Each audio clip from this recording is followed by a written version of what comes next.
Listen carefully. You are not tired because life is hard. You are drained because your energy is uncontrolled. Every reaction, every complaint, every moment of self-doubt is leaking power from you, and most people never notice it happening. This audiobook is not about motivation. It is about command. You will learn how to generate positive energy internally, on demand, regardless of people, pressure, or circumstances. By the end of this audiobook, you will no longer wait for life to feel good. You will decide how you feel, and life will respond accordingly. Chapter 1: Stop letting the world control your energy. Most people believe they are tired because life is demanding. That is a lie. They are tired because they are reactive, and reaction is surrender. Every time you react emotionally without choosing, you hand your energy away. Not once. Not dramatically, but constantly, all day, every day. A comment irritates you, you replay it. Energy gone. Traffic slows you down, you tense up. Energy gone. Someone's tone changes, you start guessing. Energy gone. This is not weakness. This is conditioning. You were trained to react. You were trained to absorb. You were trained to respond before you think. And the world depends on this, because a reactive person is easy to control. Let's make this clear right now. If you don't control your energy, something else will. Not sometimes, always. The world does not need to overpower you. It only needs you to keep reacting. Reaction keeps you busy. Reaction keeps you emotionally occupied. Reaction keeps you drained enough to never question why you feel this way. Most people wake up already leaking energy. They check their phone before they check their state of mind. They absorb headlines, messages, expectations, and pressure before they even stand up. By the time the day starts, their energy is already compromised, and then they wonder why they feel exhausted by noon. Here is the hard truth. You are not responding to life. You are being pulled through it. Reaction mode means your internal state is always late, always behind, always adjusting to something that already happened. That is not power. That is damage control. Look closely at your own behavior. When something unexpected happens, do you pause, or do you immediately feel something? When someone is emotional, do you stay centered, or do you match them? When pressure shows up, do you breathe, or do you tense? These moments seem small. They are not. Small reactions repeated daily become chronic exhaustion. That is how resentment forms. That is how bitterness grows. That is how people lose enthusiasm for life without realizing when it happened. They didn't lose energy all at once. They leaked it, one reaction at a time. Here's an example. Two people face the same stressful job, same workload, same deadlines. One is constantly irritated, mentally complaining, emotionally tense. The other is calm, direct, and contained. Same environment, different energy outcomes. Why? Because stress itself is not the drain. Reaction to stress is. The first person fights reality internally all day. The second person works with what is. One is leaking energy through resistance. The other is conserving it through acceptance and control. This is not personality. This is training. You were never taught how to not react. You were taught how to express, vent, and release. But constant release is not healing. It is hemorrhaging. Here is a rule you must memorize. Emotion without direction becomes exhaustion. The world will always present stimuli, noise, people, problems that will never stop. So the question is not whether the world will try to take your energy. The question is whether you will keep offering it unconsciously. Right now, your nervous system is doing most of the deciding for you. It reacts before you choose. It tenses before you think. It absorbs before you assess. That is not intelligence. That is habit. And habits can be retrained. But first, you must stop confusing reaction with authenticity. You are not being real when you react. You are being predictable. You are not being honest when you vent.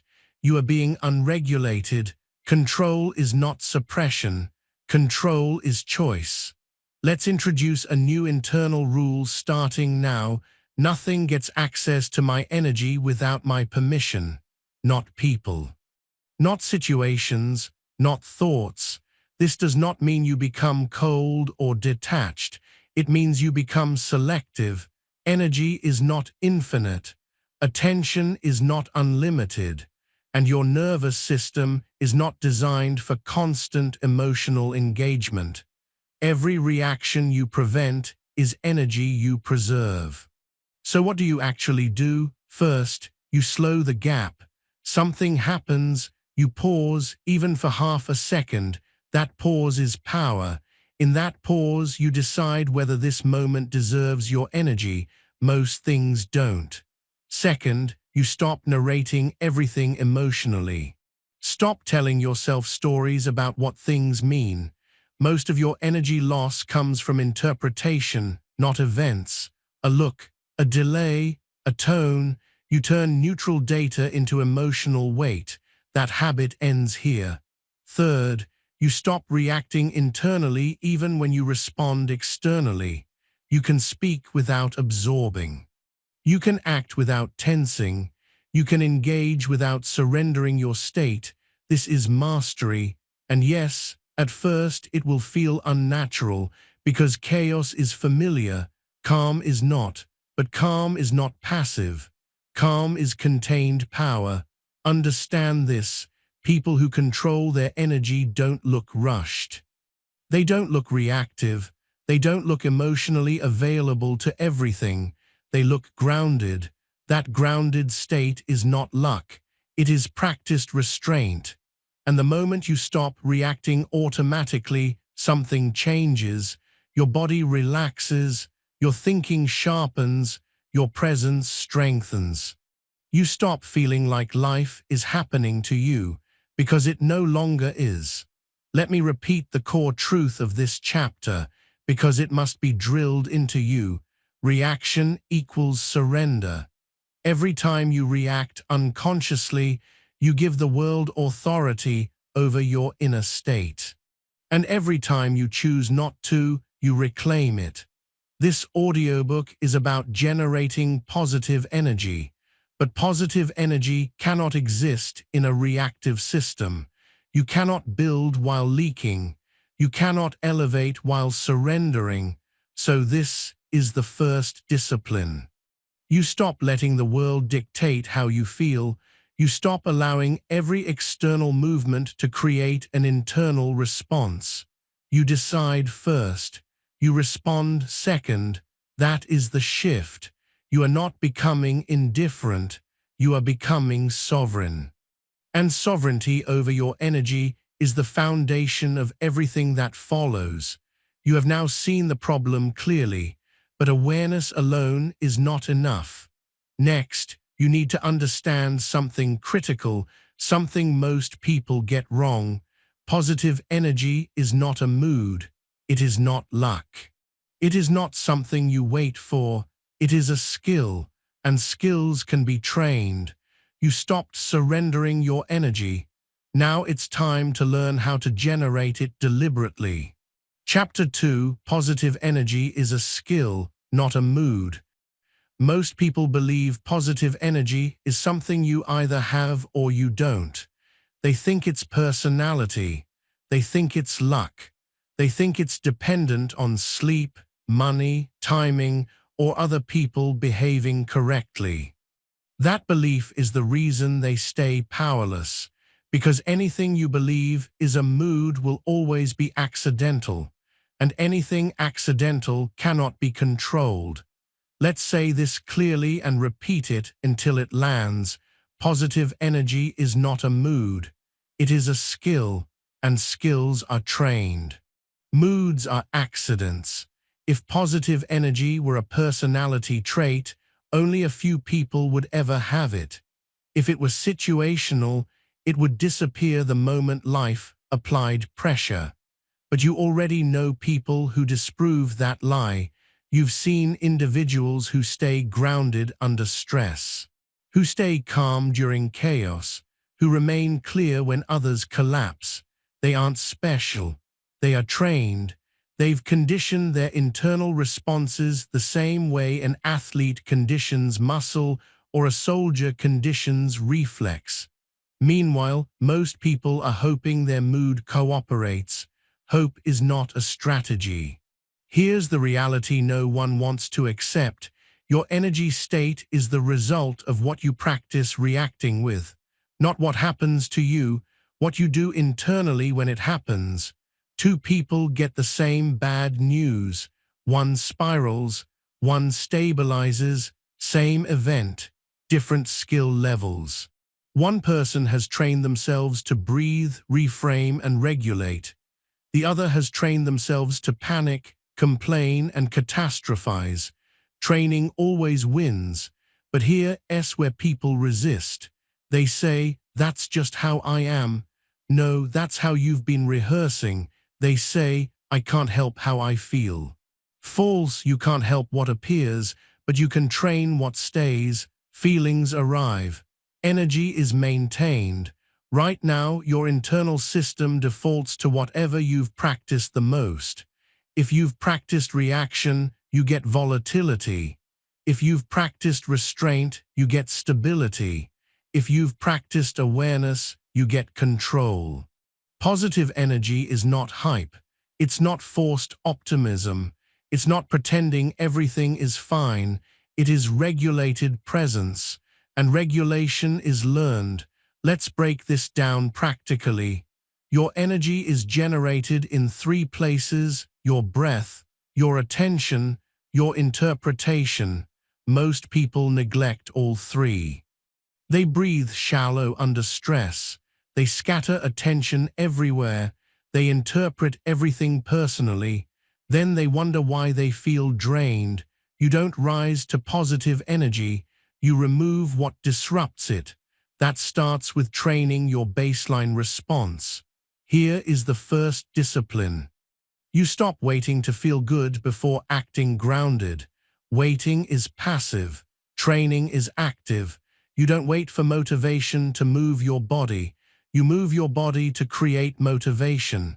Energy works the same way. Calm action precedes calm feeling. Centered posture precedes centered emotion. So starting today, you act as if regulation comes first. Second discipline, you stop asking, "How do I feel?" and start asking, "How am I responding?" Feelings fluctuate. Responses define outcomes. If your response is controlled, your energy stabilizes, even if the feeling hasn't caught up yet. This is where most people quit, because they want immediate emotional reward. But skills don't reward you emotionally at first. They reward you structurally. The calm comes later. Third discipline, you train energy the same way you train strength, through repetition under pressure. You don't practice positivity when life is easy. You practice it when it's inconvenient, when someone cuts you off, when plans change, when something goes wrong. Those are reps. Every time you choose composure instead of reaction, you strengthen the skill. Every time you pause instead of spiraling, you reinforce control. This is not spiritual. This is mechanical. Let's kill another myth while we're here. Positive energy does not mean high energy. It means clean energy. No tension, no internal arguing, no emotional drag. A calm person with clean energy will always outperform an excited person with chaotic energy. Always. That's why some people look relaxed and still dominate rooms. They're not hyped, they're regulated. And regulation is a trained state. Now let's talk about your internal language. Most people sabotage their energy with how they talk to themselves. I'm tired. I'm stressed. I'm overwhelmed. These aren't descriptions, they're commands. The nervous system listens to repetition, not logic. So you replace vague emotional labeling with functional instruction. Instead of I'm stressed, you say, I'm under pressure, slow down, breathe. Instead of I'm exhausted, you say, my energy needs structure, not drama. This isn't denial, it's direction. Remember the phrase, skills are trained, moods are accidents. You don't argue with accidents, you don't build on them either, you build on skill. So here's your daily training framework, simple and non-negotiable. First, morning calibration. Before input, you set state, you breathe slowly. You sit upright, you choose calm before the day demands it. 5 minutes, no excuses. Second, midday correction. When energy dips, you don't complain, you adjust posture, breath, and focus. You don't wait for energy, you generate it. Third, evening review. You don't judge, you observe. Where did I react? Where did I regulate? What did I reinforce today? That's training. This is how positive energy becomes stable instead of fragile. And here's what will surprise you. As you train this skill, your environment starts responding differently. People feel less able to pull you. Problems feel less personal. Pressure feels manageable, not because life changed, because you did. Let me be very clear about something. If you continue treating positive energy like a mood, you will keep chasing it. You'll try music, coffee, motivation, distraction, temporary boosts, no foundation. But when you treat energy like a skill, everything changes.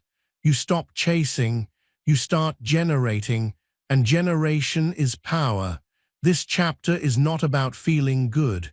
It's about building a system that doesn't collapse when feeling good isn't available. That's real positivity, not smiling, not hype, stability. You are no longer at the mercy of your emotional weather. You become the climate. But before you can fully stabilize this skill, there's something you must confront. Because even trained people lose energy if they don't see where it's leaking. And most energy loss doesn't come from big events. It comes from invisible habits you've never questioned. You've stopped reacting blindly. You've learned that positive energy is trained. Now it's time to expose what's quietly draining you every day. Chapter 3: Identify the hidden energy leaks. You don't lose energy in dramatic ways. You lose it quietly. That's why most people don't notice it happening. They think exhaustion comes from big problems, from long hours, from difficult situations. That's only partially true. Most exhaustion comes from what you tolerate mentally. And here is the rule you will hear again and again in this chapter. What you tolerate mentally, you pay for energetically, not once, continuously. Hidden energy leaks don't announce themselves. They disguise themselves as normal thinking. They sound reasonable. They feel familiar, and they slowly drain you dry. Let's expose them. The first and most destructive leak is overthinking. Overthinking is not intelligence. It is indecision disguised as analysis. You replay conversations. You imagine alternate outcomes. You run scenarios that no longer matter, and every loop costs energy. Overthinking feels productive, but it produces nothing. No action, no clarity, just fatigue. Here's the truth. If thinking doesn't lead to a decision or action, it's leakage. The mind was designed to solve, not to spin. So the instruction is simple and firm. If you can't act on a thought, you stop feeding it. You don't need to figure it out endlessly. You need to decide, adjust, or drop it. Anything else is self-sabotage. The second hidden leak is people-pleasing. This one drains people faster than almost anything else. People-pleasing is not kindness. It is fear of discomfort. It is the habit of managing other people's emotions at the expense of your own stability. You say yes when you mean no. You explain when silence would suffice. You overextend to avoid tension. And every time you do, your energy pays the price. Here's the hard truth. Every unnecessary explanation is an energy tax. You don't owe everyone comfort. You owe yourself regulation. People-pleasing keeps you mentally busy even when nothing is happening. You rehearse conversations. You anticipate reactions. You adjust yourself preemptively. That constant monitoring is exhausting.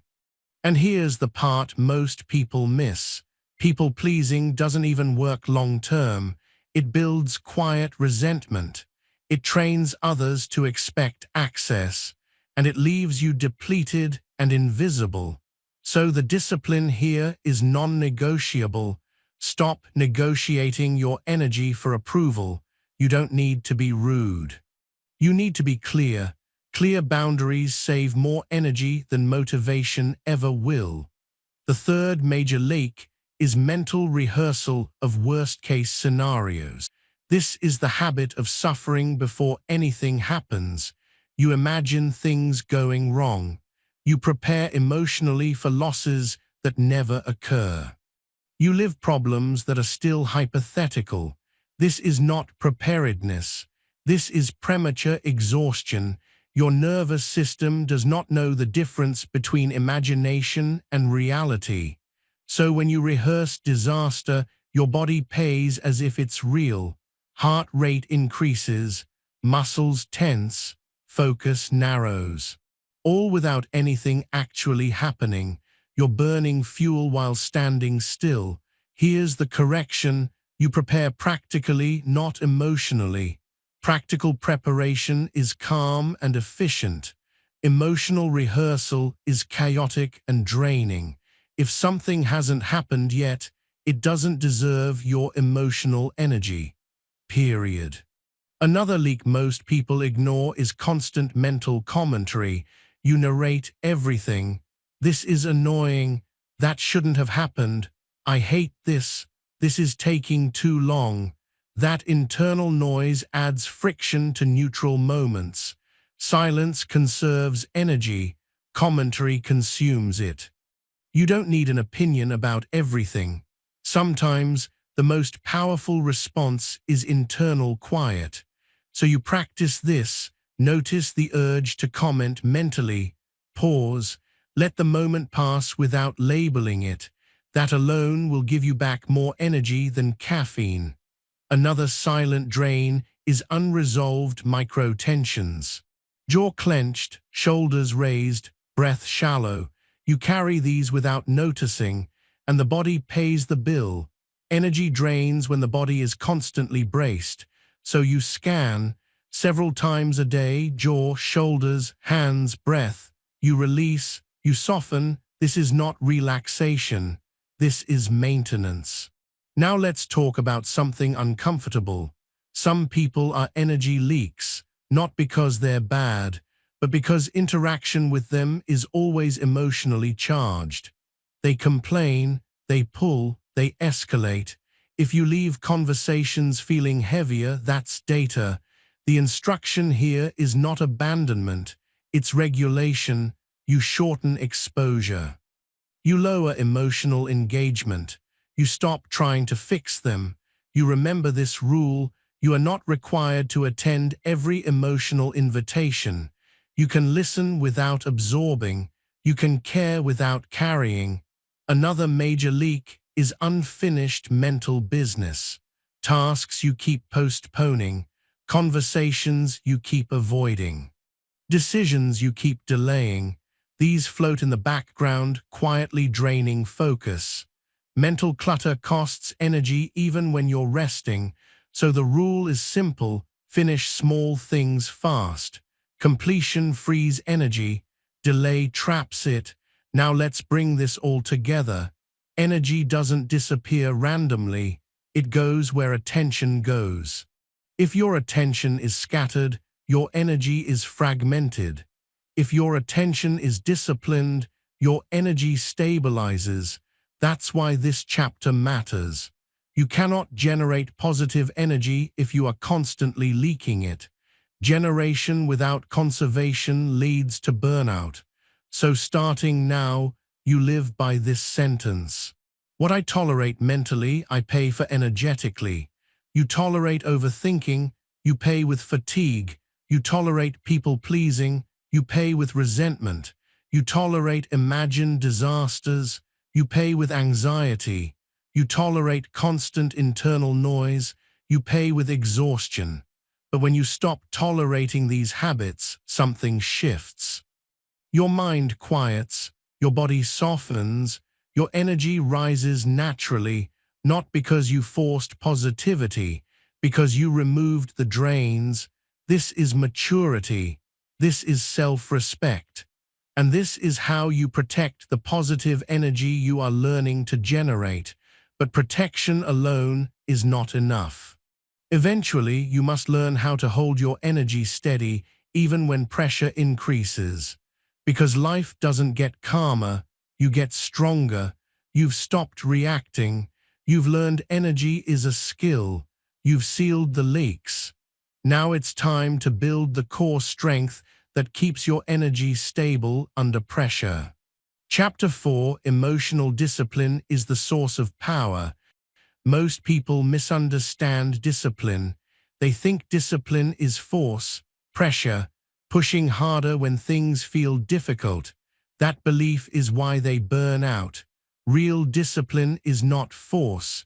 It is emotional regulation, and emotional regulation is power. Let's say this plainly, and we will repeat it until it becomes instinct. Calm is strength. Control is freedom. If you only remember one thing from this chapter, remember that. Look around at the world. Chaos is loud. Emotion is loud. Reactivity is loud. But the people who truly dominate environments are rarely loud. They are calm. They don't rush. They don't explain excessively. They don't get pulled into unnecessary emotion. They regulate themselves first, and everything else adjusts around them. That is not coincidence. That is discipline. Most people think emotional discipline means suppressing feelings. That is wrong. Suppression creates pressure.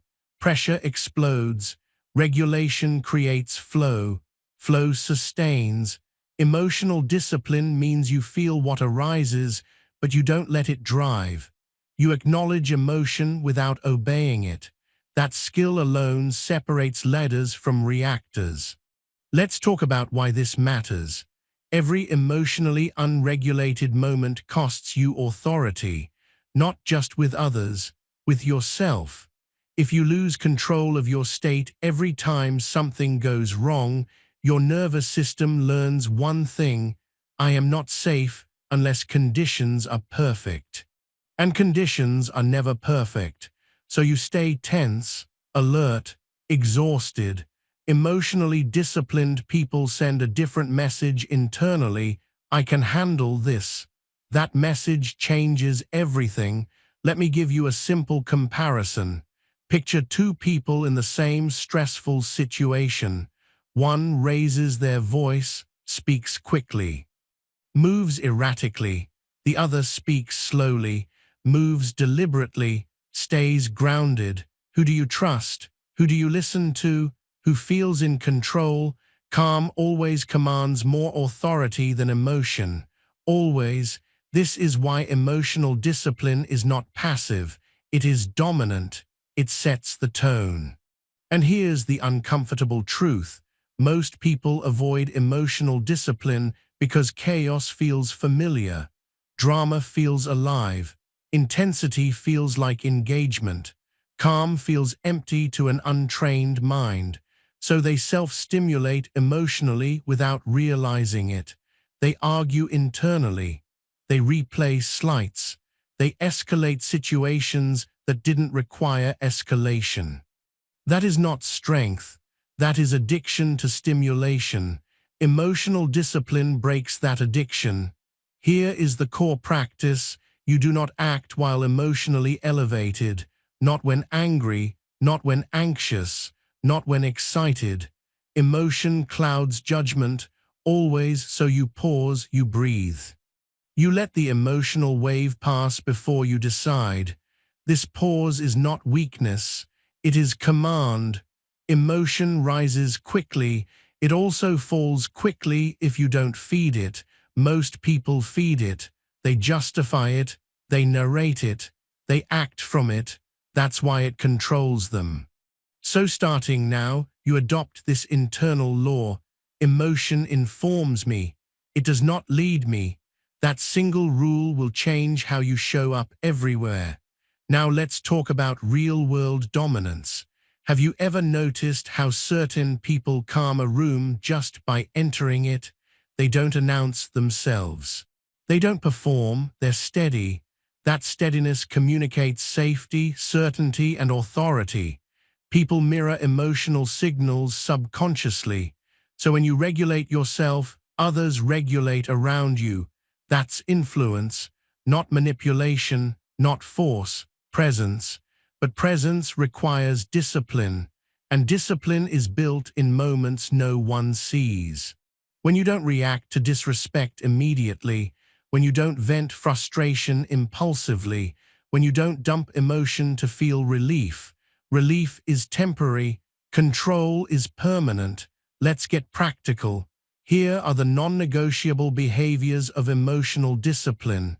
First, you slow down under pressure. Speed amplifies emotion. Slowness dissolves it. When things get tense, you reduce movement. You lower your voice. You breathe deeper. Your body sets the tone before your mind catches up. Second, you shorten your emotional expressions. Emotion grows with explanation. The more you talk about how you feel, the stronger it becomes, so you say less. Not because you're hiding, because you're regulating. Third, you separate stimulus from response. Something happens, you notice the impulse. You don't act on it immediately. That gap is where discipline lives. Now let's address the fear people have. They think if they don't express emotion, it will build up and explode. That only happens when emotion is ignored. Regulation is not ignoring. It is processing without drama. You feel it. You breathe through it.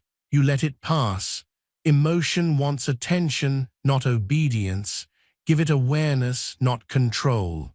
Here's another truth most people avoid. Emotionally disciplined people are not less passionate. They are more effective. They don't waste energy on reactions that don't matter. They conserve it for actions that do. That's why they seem powerful. They aren't leaking energy constantly. Remember the phrase, calm is strength. Control is freedom. Control frees you from being hijacked. Control frees you from regret. Control frees you from emotional hangovers. Now let's talk about internal chaos. Even when nothing is happening externally, many people are emotionally noisy inside. Worry, anticipation, self-judgment. Emotional discipline applies internally first. You do not indulge every feeling. You do not argue with every thought. You notice, you let go. That takes practice. And yes, it feels uncomfortable at first, because chaos feels familiar, but discomfort is the price of mastery. Every time you choose regulation over reaction, you strengthen the muscle. And that muscle compounds. Over time, your baseline shifts. What once triggered you no longer does. What once drained you feels manageable. That is power. And here's the payoff no one talks about. When you regulate emotionally, your positive energy becomes stable, not dependent on mood, not fragile, not easily disturbed. You stop riding emotional highs and lows. You move steadily forward. That steadiness is magnetic. People trust you more, you trust yourself more, and life feels less heavy, not because problems disappeared, because you're no longer amplifying them emotionally. Let me repeat the core truth one more time. Calm is strength. Control is freedom. If you lack calm, you lack leverage. If you lack control, you lack energy. This chapter is about reclaiming that leverage. You are no longer reacting. You are no longer leaking. You are no longer ruled by internal chaos. You are training emotional discipline, and emotional discipline is the foundation of all positive energy. But even the most disciplined person can lose energy if they allow constant emotional interference from others. Regulation must extend beyond yourself. You must learn how to protect your state in a world full of emotional noise. You've built internal discipline. Now it's time to stop absorbing what was never yours to carry. Chapter 5: Stop absorbing other people's energy. Most people are not exhausted by their own lives. They are exhausted by everyone else's emotions. They walk into rooms and unconsciously tune themselves to whatever is there: stress, tension, frustration, negativity. They don't choose it, they absorb it. And absorption is surrender. Here is the core truth of this chapter, and it must be burned into your nervous system. Other people's emotions are information, not instructions. Say it again. Other people's emotions are information, not instructions. Until you understand this, your energy will never be your own. Let's talk about emotional contagion. Humans are wired to mirror tone, posture, mood. This is not weakness, it is biology. But what was once useful for survival becomes destructive without awareness. You sense someone's anxiety, your body tightens. You hear someone complain, your mood drops. You're around anger. Your nervous system escalates, and suddenly you're carrying emotions that never originated in you. That is not empathy, that is lack of boundaries. Empathy with regulation is strength. Empathy without regulation is self-destruction. Most people confuse the two. They think being understanding means absorbing. They think being supportive means carrying. It does not. Support does not require self-sacrifice. Understanding does not require internalizing. Let's make this practical. When someone is emotional around you, three things are happening. They are experiencing an internal state. Your nervous system detects it.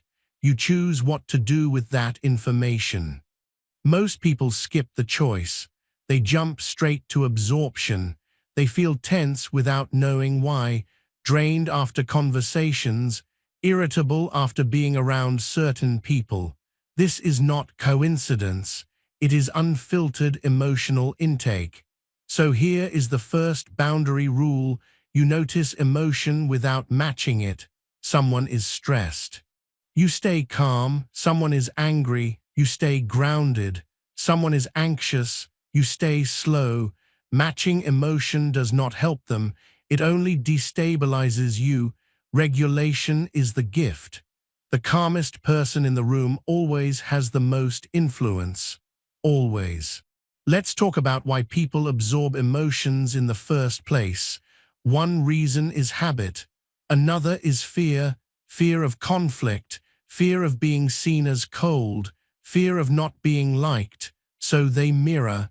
They agree emotionally. They validate by joining. And slowly, they train others to use them as emotional dumping grounds. Here's the uncomfortable truth. If people constantly unload on you, it's because you've been available for it. Availability without boundaries is a leak. So you change the pattern, not by confronting, not by lecturing, by regulating. You listen without absorbing, you respond without reacting, you stay steady, and over time people adjust. Some will rise, some will resist. That's not your problem. Your responsibility is your energy. Now let's address a common misunderstanding. Protecting your energy does not mean avoiding people. It means filtering engagement. You don't need to cut everyone off. You need to stop letting everyone in. This starts internally. Here is a simple internal rule you will apply repeatedly. I can understand without carrying. Say it. I can understand without carrying. This rule alone will save you years of exhaustion. Now let's talk about specific situations. Complaining is contagious. One person starts, others join, and suddenly you're in a spiral of negativity disguised as bonding. Bonding through complaint is cheap and expensive energetically. So you disengage emotionally, you don't add fuel, you don't escalate, you acknowledge briefly and redirect. Not aggressively, calmly. Your silence will often end the cycle faster than agreement ever could. Another situation, anger. Anger invites reaction, it wants escalation.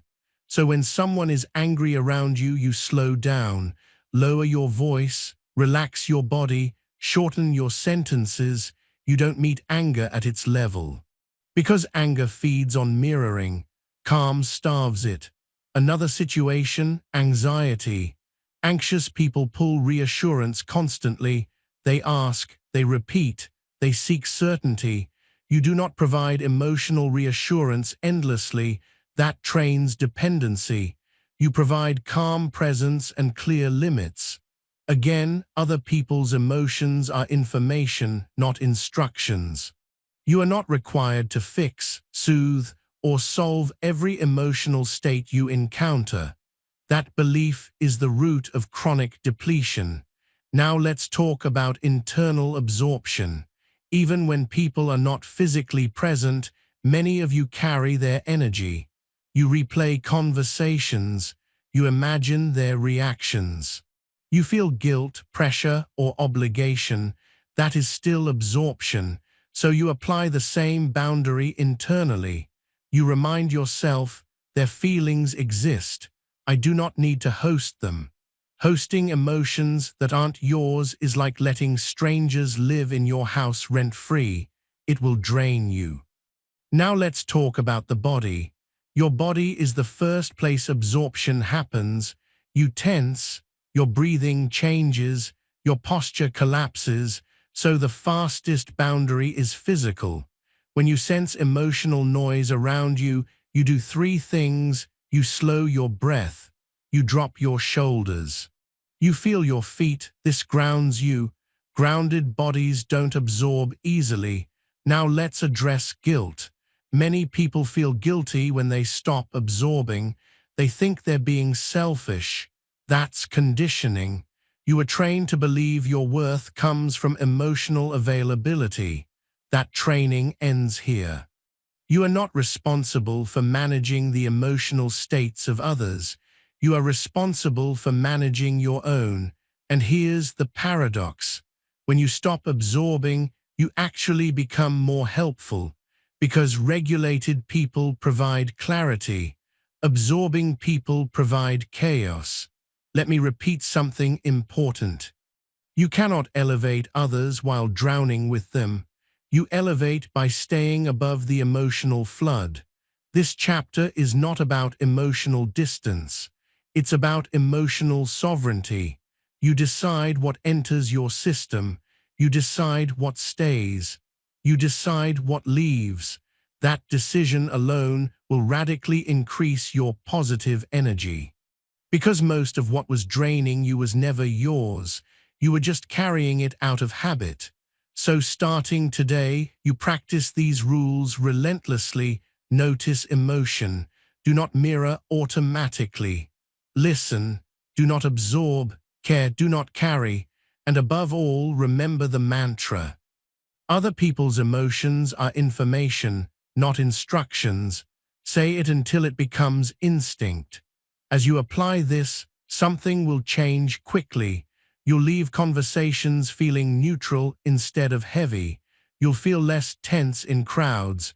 You'll stop feeling responsible for moods that aren't yours. Your energy will stabilize. And when energy stabilizes, it becomes usable. But there is one more critical element. Even if you regulate yourself and stop absorbing others, you can still lose energy if your day starts unstructured. Energy must be set before the world gets access to it. You've stopped reacting. You've trained regulation. You've built boundaries. Now it's time to lock it in at the beginning of every day. Chapter 6. Train your inner state before the day begins. Most people don't start their day, they inherit it.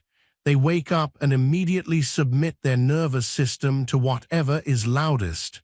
Phones, messages, news, other people's urgency.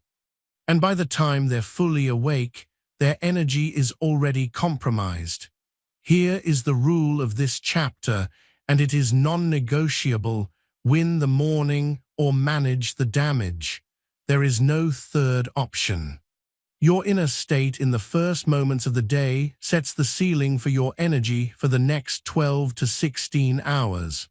Not motivation, not coffee, not willpower, state. If you wake up reactive, you will spend the day recovering. If you wake up intentional, the day bends around you. Let's be honest about what most mornings look like. Alarm goes off.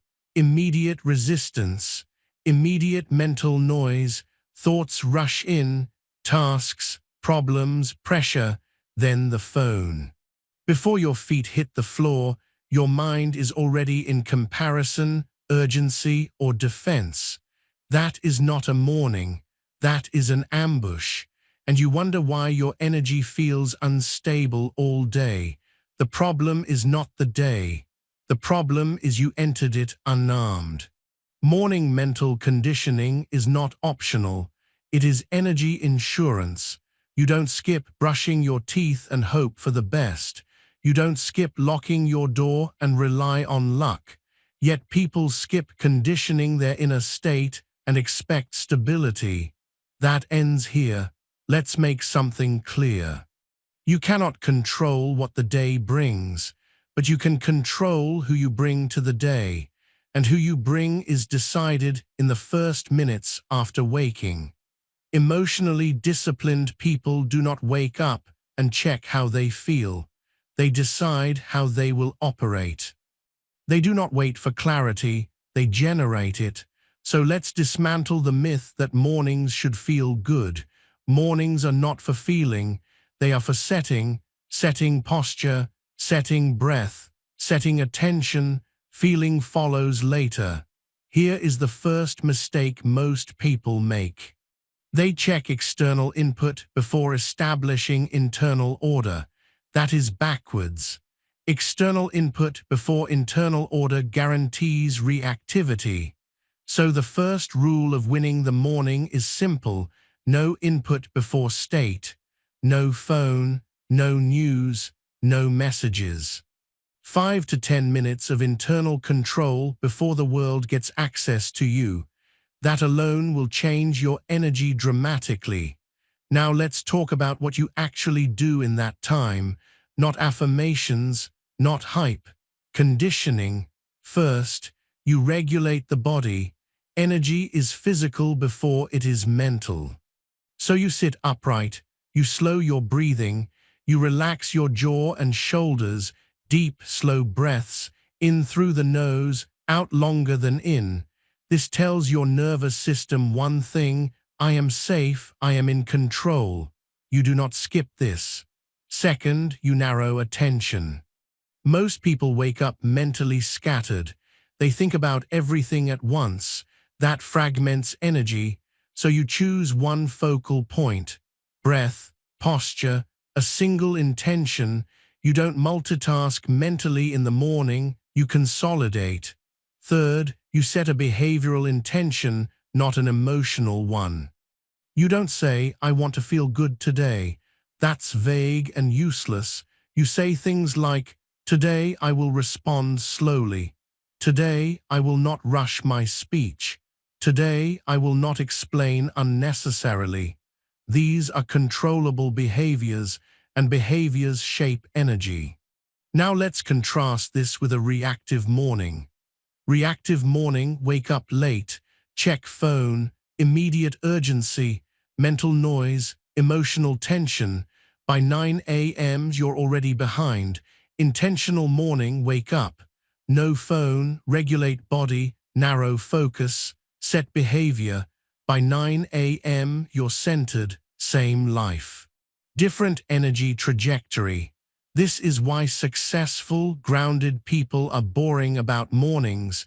They don't improvise them, they repeat them, because repetition builds stability. Here's another truth.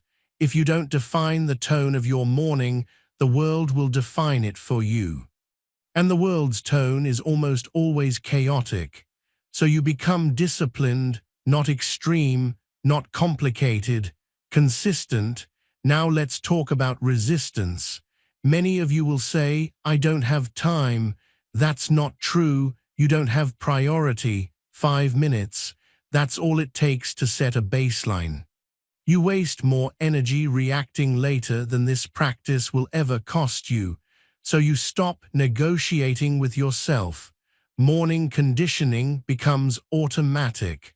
Another mistake people make is trying to make mornings productive. That comes later. The morning is not for output, it is for orientation. You orient your nervous system, you tell it, "We are not in a rush, we are not under threat, we move deliberately." That message echoes all day. Now let's talk about emotional residue.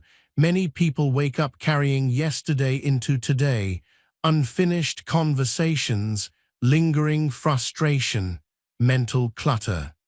Morning conditioning clears residue. You do not start the day already burdened. So you practice release. You acknowledge yesterday without re-entering it. You say internally, "Yesterday is complete. Today starts clean." That's not optimism. That's hygiene, mental hygiene. And hygiene prevents infection. Now let's address something critical. You cannot generate positive energy in chaos. You generate it in order, order of breath, order of attention, order of behavior. The morning is where you establish that order. And when order is established early, stress later has less impact, because your system already knows how to return to center. This is the real benefit, not a perfect day, a recoverable day. Let me repeat the core phrase: win the morning or manage the damage. Damage control is exhausting, prevention is efficient, so you choose prevention every day. Now let's talk about momentum. When you start the day regulated, your first challenges don't knock you off balance. You respond instead of react. That builds confidence, and confidence reinforces energy. It becomes a loop: calm response, positive outcome, increased trust in yourself. That trust is fuel. Now let's be clear. This chapter is not asking you to become rigid. It's asking you to become intentional. You can still be flexible later, but flexibility without a stable base becomes chaos. So you build the base first. Let's summarize your morning protocol: no input before state, regulate body, narrow attention. Set behavioral intention. Release yesterday, that's it. Simple, repeatable, effective. If you do this consistently, your energy will stop swinging wildly. You'll feel less reactive, less scattered, less drained, and you'll start noticing something else. Pressure will feel different, not overwhelming, not personal, just information. And that brings us to the next level of mastery. Because even with a strong morning, life will apply pressure, deadlines, conflict, uncertainty. The question is not whether pressure comes, the question is what you do with it. You've trained your inner state. Now it's time to learn how to use pressure instead of fighting it. You don't avoid stress, you convert it. Chapter 7. Use stress as fuel, not friction. Stress is not the enemy. Misinterpretation is. Say it until it becomes instinct. Pressure does not break you, misinterpretation does. Most people hear the word stress and immediately tense. They brace, they resist, they complain. And in that resistance, they turn neutral pressure into friction. Pressure is raw energy, unassigned, unlabeled. What you do with it determines the outcome. Fire can warm a house or burn it down, same element, different handling. Stress works the same way. Here's the mistake most people make. They personalize pressure. They think stress means something is wrong with them, that they're failing, that they can't handle it. So the body reacts as if under threat. Heart rate spikes. Breathing shortens, thinking narrows. Energy that could have fueled focus now fuels panic. That is not stress hurting you. That is interpretation hurting you. Let's make this precise. Pressure appears when something matters. Deadlines, responsibility, growth. If nothing mattered, there would be no pressure. So pressure itself is evidence of engagement with life. The problem is not pressure. The problem is what you tell yourself about it. You say this is too much. Your body collapses. You say, I'm overwhelmed. Your energy fragments. You say, I can't handle this. Your nervous system believes you. Words are instructions. So the first transformation in this chapter is linguistic. You change the internal label. Instead of I'm stressed, you say, I'm under pressure, focus. Instead of this is overwhelming, you say, this requires structure. Instead of I'm anxious, you say, my energy needs direction. That shift alone converts friction into fuel, because the nervous system responds to meaning, not facts. Pressure with meaning becomes momentum. Pressure without meaning becomes fear. Now let's talk about real life. Think of a time when pressure sharpened you, a deadline that forced clarity, a challenge that demanded focus, a crisis that brought out competence you didn't know you had. In those moments, stress didn't weaken you, it organized you. Your attention narrowed, distractions fell away, energy concentrated. That is stress used correctly. The same pressure interpreted as threat would have paralyzed you. So the difference was not the situation, it was interpretation. Pressure does not break you, misinterpretation does. Let's talk about how people turn stress into friction. First, they multitask under pressure. That scatters energy. Under stress, you simplify, you don't add. One task, one decision, one step. Complexity under pressure drains energy fast. Second, they catastrophize. They jump to outcomes. They imagine failure. They rehearse consequences. That steals energy from the present moment, the only place you can act. So the rule becomes, under pressure, stay procedural. What is the next small action? Do that. No stories, no future fantasies, just execution. Third, they tense the body. Tension wastes energy. Pressure already activates the system. Tension overloads it. So under stress, you deliberately soften, drop the shoulders, relax the jaw, lengthen the breath. This tells the body, we are working, not panicking. Now let's address something important. Some people avoid stress altogether. They design lives that are comfortable but stagnant. Low pressure, low growth. Low energy. Why? Because pressure is energy. Avoiding it keeps life small. So the goal is not to eliminate stress. The goal is to use it cleanly. Clean stress builds capacity. Dirty stress drains it. Clean stress is focused, purposeful, and contained. Dirty stress is scattered, emotional, and personal. Your job is to convert dirty stress into clean stress. Here's how. First, you stop interpreting pressure as danger. Pressure is demand, danger is threat. Most modern stress is demand, not threat. Deadlines won't kill you, emails won't harm you, expectations won't destroy you. Your body reacts as if they will because you tell it they might. That stops now. Second, you use pressure to narrow focus, not expand worry. Pressure is a spotlight. You decide what it illuminates. Action or anxiety, you choose. Third, you stop fighting the feeling of stress. Resistance amplifies sensation. You allow the sensation without labeling it negatively. You say internally, this is energy, because it is. Stress increases alertness. It mobilizes resources. It prepares the body to act. That is not bad. What's bad is wasting it. Now let's get very practical. When stress hits, you run a simple internal protocol. Step 1, breathe slower than the situation demands. This immediately creates control. Step 2, name the task, not the feeling. I need to finish this section, not I feel overwhelmed. Step 3, move. Action metabolizes stress. Stagnation turns it into anxiety. Even small action releases energy. This is why procrastination feels terrible under pressure. You're holding energy with nowhere to send it, so you send it.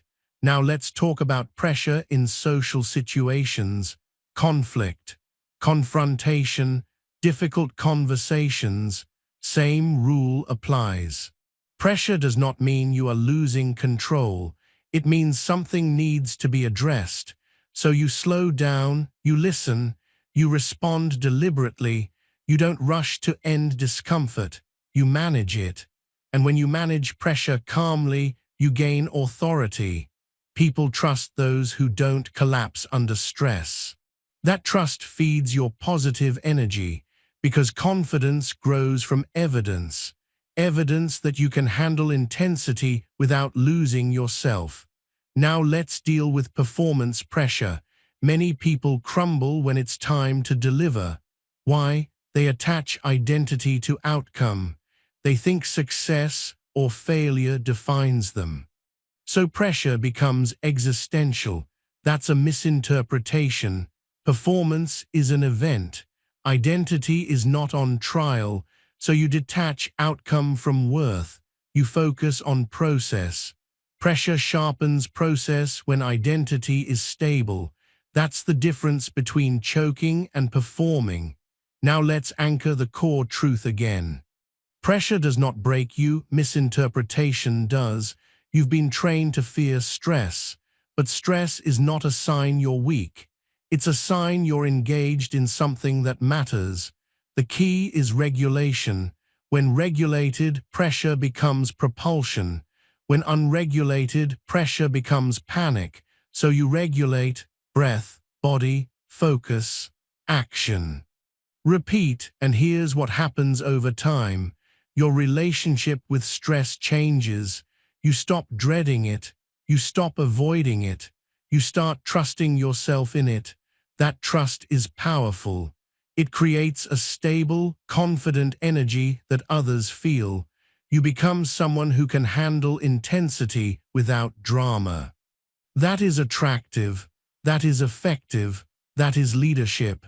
And leadership is high positive energy, not loud, not hyped, grounded. Let me be clear, this chapter is not telling you to love stress. It's telling you to use it. Use it to cut through noise. Use it to focus effort. Use it to build capacity. Every time you handle pressure cleanly, your system learns, I can handle this. That belief compounds. and compounded belief becomes calm confidence, which brings us to the next level. Even with strong stress management, there is one thing that can still drain you from the inside: persistent negative thought loops. They recycle stress long after the situation ends. They keep pressure alive unnecessarily. So now that you can use stress as fuel, it's time to shut down the mental loops that waste it. You've learned to reinterpret pressure. Now you must learn to neutralize the noise that keeps it active. Chapter 8: The Power of Neutralizing Negative Thought Loops. Most people think they lose energy because of life. They think circumstances drain them. They think stress or other people are the culprits. That's partially true, but the bigger leak, the mind's own repetitive negative loops. You know the kind: thoughts that spin, worries that recycle, internal arguments that never end. They sound like, "What if I fail? Why did they do that? I'll never get ahead." And the worst part, you don't even realize it's happening. You're running mental programs on autopilot, and they are draining your energy silently. Here is the core principle of this chapter: you don't argue with noise, you lower the volume.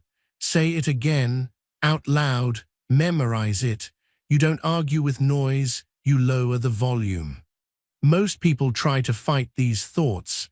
They analyze, they debate, they reason themselves out of worry. That never works, because thought loops feed on resistance.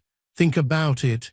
Every argument you have with your own mind keeps the loop alive. Every justification you try to convince yourself of is another push on the hamster wheel. The solution is detachment, not suppression, not denial. Detachment: you notice the thought, you acknowledge it, then you let it pass.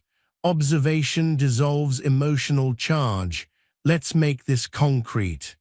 Example 1: you get an email that triggers frustration. Your mind immediately begins a narrative. "They always do this. I can't trust them. This is unfair." Most people argue with this story. They stew, they rehearse scenarios, they replay it before bed. Instead, observe without arguing. Notice. The thought is present. It is generating tension. That's all. It is not reality yet. Breathe, relax the shoulders, release the story. Notice how the tension decreases without forcing positivity. Neutralizing the loop is not ignoring it, it's removing unnecessary fuel. Example 2: self-criticism. You wake up thinking, "I'm not enough." The loop spirals: "I can't do this. I'll fail today." Stop arguing. Instead, observe, "These thoughts are present. I am noticing them. I do not need to react." This single shift lowers energy expenditure dramatically. Here is why this works. The mind responds to attention, not truth. If you argue, you feed it. If you observe, you regulate it. Now, how do you practice this daily? Step 1: label it. Whenever you notice a negative thought looping, mentally say, "Thought detected." Simple, no judgment. Just acknowledgement. Step 2: release. Picture it floating away, dissolving or fading into the background. You do not chase it. You do not amplify it. Step 3: return to focus. Direct attention back to a task, the body, or the breath. You redirect energy toward something productive, not toward internal noise. Most people think meditation or mindfulness is optional. It is not. It is training for your nervous system. Every time you neutralize a loop, you build capacity. Your baseline calm increases, your positive energy stabilizes, your focus sharpens. Now let's address a common mistake. Some people suppress thought loops instead of observing them. They push them down, ignore them, distract themselves. That only delays the problem. Suppression stores tension in the body. It resurfaces later as fatigue, irritability, or emotional leakage. Detachment works because you process without resistance. You allow but you do not obey. Another critical factor, repetition. Your mind will test you. Thought loops will return every day, multiple times a day. Do not take this personally. This is training. Every observation without argument strengthens your control. Every loop you neutralize is a rep in your mental discipline. Let's discuss a practical habit to accelerate mastery: thought journaling. Write down persistent loops. Do not debate them on paper. Simply list them, label them, release them. This externalizes the noise. It makes it tangible and then expendable. You see the loop, you observe it, you neutralize it. Here's another layer. Not all loops are conscious. Many are subconscious. Self-doubt, fear of judgment, replaying social interactions. Use the same principle: notice, label, release. Even when you aren't fully aware, the nervous system responds to repeated observation. Now let's tie this back to energy. Every time you argue with your thoughts, you leak energy. Every mental battle is fuel spent without return. Neutralizing loops converts that energy into availability, availability for focus, availability for creativity, availability for calm. This is the essence of positive energy mastery, not creating more good thoughts, but stopping unnecessary expenditure on bad ones. Here is a mantra to repeat: I observe, I acknowledge, I release. Do not rush it. Do not complicate it. Make it automatic. Now a common question: what about persistent negative situations, trauma, conflict, injustice? Observation does not mean ignoring reality. It means not giving unnecessary emotional fuel to thoughts about it. You act on reality strategically. You do not argue with the mental noise it creates. Example: you have a difficult boss. Loop: they are unfair, they don't appreciate me. Observation, thought present, noted: I will respond effectively in action, not in rumination. You handle tasks without wasting energy on repetitive judgment. Here's another truth: people confuse positive energy with optimism. Positive energy is not about smiling constantly. It is calm control over internal resources. Neutralizing loops is central to that control. When you master this skill, you notice, you sleep better, you focus better, you are less reactive, you are less drained. Even under external stress, your energy is protected. And when energy is protected, action is sharper, creativity flows, influence grows. The final step in this chapter, automation. Your mind will return to loops automatically. Your job is to respond automatically with observation, not reaction. Do not debate, do not analyze, do not justify. Observe, release, redirect. Every time you repeat this, your nervous system rewires. Loops become weaker, energy loss diminishes, positive energy rises. Remember the mantra: you don't argue with noise, you lower the volume. Repeat it mentally, repeat it daily, repeat it under pressure. By the end of this training, you will have a mind that is no longer at war with itself.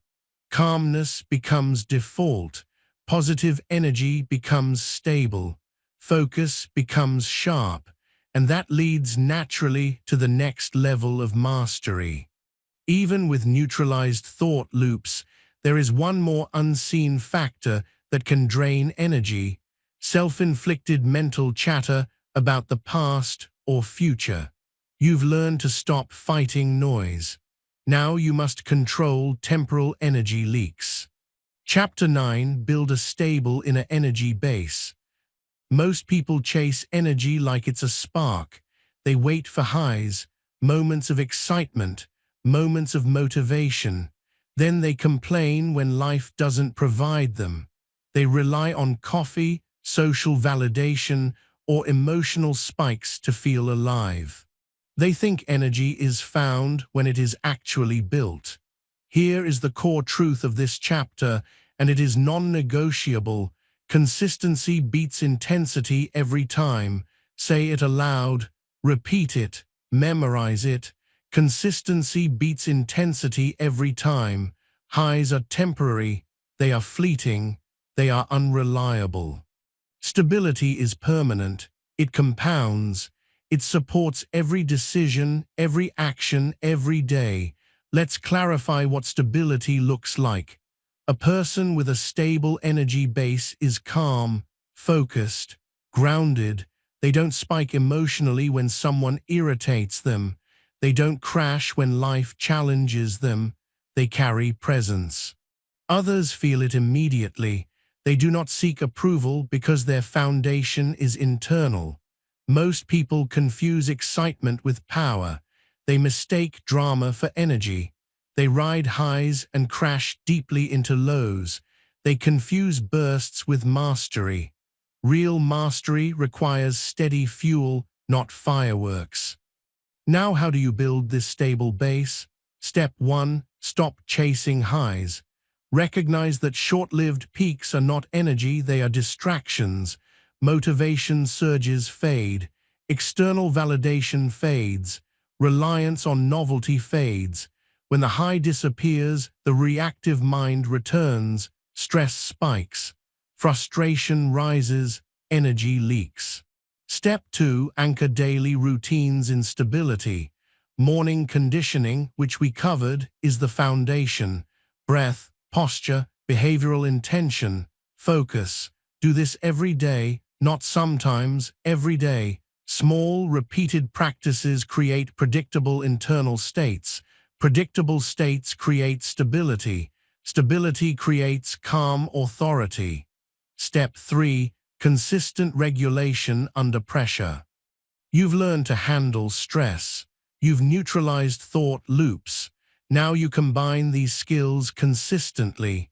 When deadlines hit, you respond deliberately. When conflict arises, you stay grounded. When people act unpredictably, your energy remains intact. Notice the difference between people who rely on occasional spikes and people who rely on a stable base. The spike chaser, energy surges briefly, then crashes, then scrambles to find the next source. The stable base, energy remains steady, action is measured, momentum compounds. This is the real form of confidence, not flashiness, not dramatics, consistency, stability, presence. Let's discuss internal cues for stability. Step 1. Body awareness. Check posture, check breathing, check tension. Energy is built in the body first, not the mind. Loose shoulders, deep breath, grounded stance. Stable body, stable energy. Step 2. Attention management. Do not chase distractions. Do not feed every impulse. Do not chase emotional highs. Notice what you focus on. Consistent attention to priority tasks stabilizes your internal state. Step 3. Thought discipline. Negative loops have been addressed. Past and future rumination has been minimized. Now focus on consistent thought hygiene, observation, acknowledgement, redirection. These 3 domains, body, attention, thought, form the core of your energy base. Neglect any and instability returns. Let's address temptation, chasing highs. Highs feel exciting, they feel productive, they feel alive, but they are expensive. They create dependence. They lead to burnout. Stability, in contrast, feels neutral at first. It is less thrilling, less noticeable, but it is durable, reliable, empowering. Consider an athlete. They do not train for bursts of motivation. They train daily for consistent performance. That consistency outperforms occasional brilliance. Your energy system is no different. Step 4. Integrate recovery. Stable energy is not constant activity, it is regulated activity. Sleep, nutrition, movement, mindful breaks. Recovery prevents spikes from becoming crashes. It maintains baseline strength. Step 5. Internal narrative. Your internal dialogue should reinforce stability. I am grounded. I respond with clarity. I maintain energy regardless of circumstance. Repetition is critical. Energy follows belief. Belief follows repetition. Now let's talk about application in real life. Scenario 1. Meetings or social interactions. Spikes occur naturally when others are reactive or dramatic. Stable base. You remain composed, listen deliberately, contribute strategically. You do not chase emotional highs of others. Scenario 2. Unexpected setbacks, project delays, criticism, obstacles. Stable base. Pause, assess, respond, avoid impulsive energy leaks. Scenario 3. Internal challenges, procrastination, self-doubt, mental fatigue. Stable base. Notice energy dips. Adjust body and attention. Redirect mental focus. Each scenario reinforces the compound effect of stability. Here's a critical point. Stability is earned through repetition, not intensity. One high-energy performance does not create a base. 1 week of controlled behavior does not either. It is months and years of repeated, deliberate, small actions. This is where most people fail. They want immediate results. They chase spikes. They overcommit, then crash. Energy mastery is boring. It is ordinary in its consistency, extraordinary in its results. Let's consolidate the key principles. 1. Stop chasing highs. Build internal fuel. 2. Anchor routines that stabilize body, attention, thought. 3. Apply regulation consistently under stress. 4. Avoid reactive behaviors. Respond deliberately. 5. Reinforce narrative of stability. Repeat daily. Do this, and you will notice your energy becomes predictable. Your confidence becomes natural. Your presence becomes magnetic.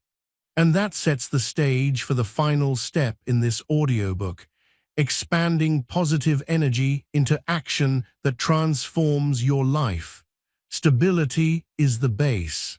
Now, it's time to channel that energy outward. Chapter 10. Become the source, not the seeker. By now you understand something critical. Energy is not external. It is internal. It is cultivated. It is protected. Most people live their lives looking for energy outside themselves. They wait for validation, excitement, motivation, or approval. They chase highs. They follow trends. They lean on others to feel good. That is seeking. That is dependence. That is surrender. Here is the truth that will change everything. When you become the source, nothing can drain you. Say it again. Let it echo in your mind. When you become the source, nothing can drain you.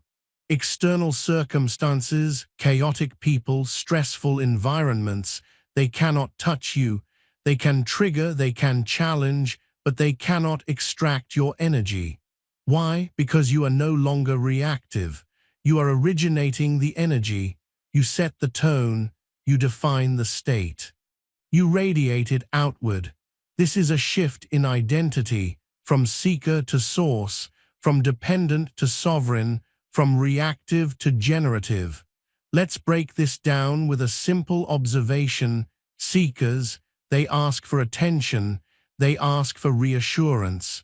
They ask for inspiration. They depend on others to feel stability. Sources, they generate attention. They provide reassurance. They inspire. They exist independently of external validation. Notice the difference, it's monumental. And here's why it matters. People mirror what you emit. If you chase energy, you mirror instability. If you generate energy, you influence calm, focus, and positivity.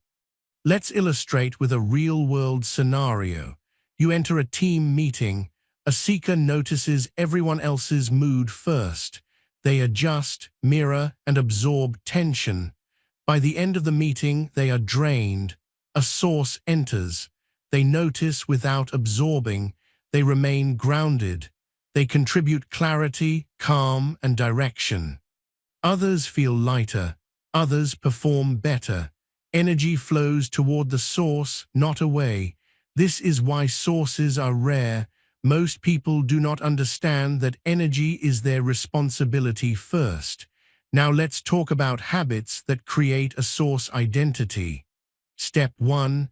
Internal alignment. You must cultivate a stable inner base daily. Morning conditioning, neutralized thought loops, handling stress cleanly, and consistent energy management are all prerequisites. Without a solid foundation, you cannot radiate energy reliably. Step 2. Self-contained attention. Sources do not allow attention to be hijacked. They notice external input but maintain sovereignty. They decide where attention flows. This preserves energy and amplifies influence. Step 3. Purpose-driven presence. Sources act intentionally. They do not react to minor disturbances. They operate from clarity, not impulse. Every interaction becomes an opportunity to contribute energy, not drain it. Let's address a common objection. What if I need people to motivate me? That is exactly the point. You don't. You generate it internally. Motivation is a fuel. If you rely on external sparks, you are at the mercy of inconsistency. If you generate it, you are unstoppable. Step 4. Radiate first, receive second. When you are the source, your energy is proactive. You give before you take. You create stability around you before expecting it elsewhere. Paradoxically, this draws more energy to you. People naturally align with generators, not beggars. Step 5. Boundary reinforcement. Being the source does not mean absorbing everyone's energy. It means providing energy without surrendering yours. You decide what enters. You decide what stays. You decide what leaves. Now let's talk about decision-making. Seekers hesitate. They overanalyze because they rely on external approval. Sources act with confidence. They filter input, make decisions aligned with their inner state, and accept consequences without surrendering energy. This affects self-respect. Seekers sacrifice themselves to maintain connection. Sources maintain connection without sacrificing themselves. Boundaries are natural. Energy is preserved. Self-respect strengthens. Here is the reinforcement you must repeat mentally. I am the origin of my energy. I do not chase it. I generate it. I radiate it. Say it every morning. Say it during stress. Say it when you feel drained. It rewires identity. Let's discuss relationships. Seekers drain each other. They complain. They mirror negativity. They constantly look for validation. Sources elevate each other. They provide clarity. They maintain energy. They encourage growth without neediness. Being a source is magnetic. It is invisible authority. It attracts opportunities, alignment, and cooperation. Now, an important truth: becoming a source is a process. No one wakes up a fully realized generator. It requires practice. 1. Stabilize your inner energy base. 2. Neutralize internal loops. 3. Handle stress as fuel. 4. Set boundaries with people and situations. 5. Radiate calm, focus, and positive energy consistently. This repetition rewires your nervous system. It rewires your mind. It rewires your presence. Over time, you stop relying on external sparks. You stop waiting for motivation. You stop being reactive. You become unstoppable. Remember the mantra, when you become the source, nothing can drain you. Internalize it, live it, apply it, repeat it relentlessly. Here's the ultimate payoff. You step into any environment, work, home, social settings, and you set the tone. Chaos does not disturb you. Negativity bounces off you. Your presence becomes a stabilizing force. Your influence increases naturally. And here is the final challenge. Every day, identify one situation where you would normally seek energy from others. Stop. Generate it internally first. Radiate it outward. Notice how the dynamics shift. Do this consistently, and you transform not only your energy but your life, relationships, decisions, confidence, opportunities, all improve. You are no longer reactive. You are the origin, you are the source, and that brings this audiobook full circle. You have learned to stop letting the world control your energy. You have learned that positive energy is a skill. You have neutralized internal drains. You have trained your mornings. You have used stress as fuel. You have built a stable base. Now you radiate. You are the generator. You are the authority. You are the source. Hold this identity. Practice it daily. Repeat every mantra. Repeat every habit, and you will never be drained. You will never be dependent. You will never be reactive. You are the source. Nothing can drain you. This is not a theory. This is practice. This is transformation. Carry it forward. Live it deliberately. Radiate it without apology. Your energy is yours, always. You are the origin. Audiobook closing. The journey does not end here. Every day you apply these lessons. Every day you reinforce your mastery. Every day you activate positive energy, on command, unstoppable, undeniable. You now understand this truth. Positive energy is not found. It is generated, not tomorrow, not when life improves. Right now, every moment you control your response, you reclaim power. Every time you refuse to react, you elevate your energy. This audiobook only works if you live it. So here is the challenge. For the next 24 hours, do not give your energy away unconsciously. Observe, choose, respond with intention.